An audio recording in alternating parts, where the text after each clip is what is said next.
जीवन है ऊर्जा, ऊर्जा का सागर। समय के किनारे पर अथक अंतहीन ऊर्जा की लहरें टकराती रहती। न कोई प्रारंभ है न कोई अंत, बस मध्य है, बीच है। मनुष्य भी उसमें एक छोटी तरंग, एक छोटा बीज है अनंत संभावनाओं का। तरंग की आकांक्षा स्वाभाविक है कि सागर हो जाए, और बीज की आकांक्षा स्वाभाविक है कि वृक्ष हो जाए।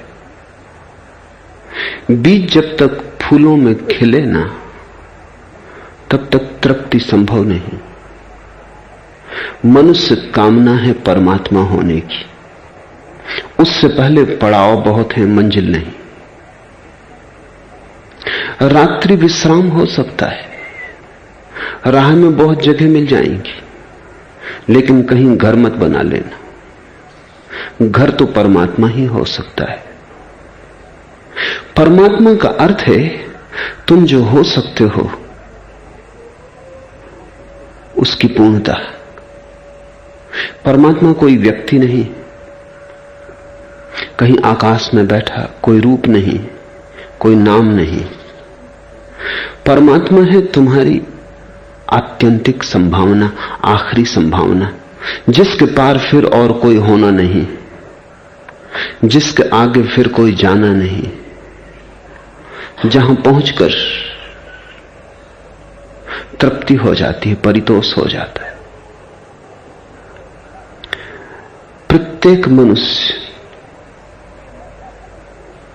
तब तक पीड़ित रहेगा, तब तक तुम चाहे कितना ही धन कमा लो, कितना ही वैभव जुटा लो, कहीं कोई पीड़ा का कीड़ा तुम्हें भीतर काटता ही रहेगा। कोई बेचैनी सालती ही रहेगी, कोई कांटा चुभता ही रहेगा। लाख करो बुलाने के उपाय, बहुत तरह की शराबें विस्मरण के लिए, लेकिन भुला ना पाओगे। और अच्छा है कि भुला ना पाओगे, क्योंकि काश तुम भुलाने में सफल हो जाओ तो फिर बीज बीज ही रह जाएगा, फूल ना बनेगा। और जब तक फूल ना बने और जब तक मुक्त आकाश को गंध फूल की ना मिल जाए, तब तक परितृप्ति कैसी, जब तक तुम अपने परम शिखर को छूकर बिखर ना जाओ, जब तक तुम्हारा विस्फोट ना हो जाए अनंत में, जब तक तुम्हारी गंगा उसी सागर में वापस न लौट जाए जहां से आई है, तब तक अगर तुम भूल गए तो आत्मघात होगा। तब तक अगर तुमने अपने को भुलाने में सफलता पा ली तो उससे बड़ी और कोई विफलता नहीं हो सकती। अभागे हैं वे जिन्होंने समझ लिया कि सफल हो गए। धन्य भागी हैं वे जो जानते हैं कि कुछ भी करो असफलता हाथ लगती, क्योंकि यही वे लोग हैं जो किसी न किसी दिन तक कभी न कभी परमात्मा तक पहुंच जाएंगे।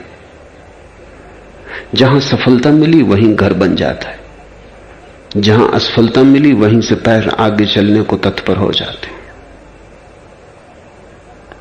परमात्मा तक पहुंचे बिना कोई तृप्ति संभव नहीं। कहा मैंने जीवन ऊर्जा है। ऊर्जा के तीन रूप हैं। एक तो बीज रूप है, कुछ भी प्रकट नहीं। फिर वृक्ष रूप है, सब कुछ प्रकट हो गया है लेकिन प्राण अप्रगट है। फिर फूल रूप है, फिर प्राण भी प्रकट हुआ। फिर वो अनूठी अपूर्व गंध भी आ गई, पखरियां खिल गई और खुले आकाश के साथ मिलन हो गया, अनंत के साथ एकता हो गई। साधारणतः बीज का अर्थ है कामना, वृक्ष का अर्थ है प्रेम, फूल का अर्थ है भक्ति। जब तक तुम बीज में हो तब तक काम वासना में रहोगे, जब तुम वृक्ष बनोगे तब तुम्हारे जीवन में प्रेम का अवतरण होगा, और जब तुम फूल बनोगे तब भक्ति। भक्ति परम शिखर है।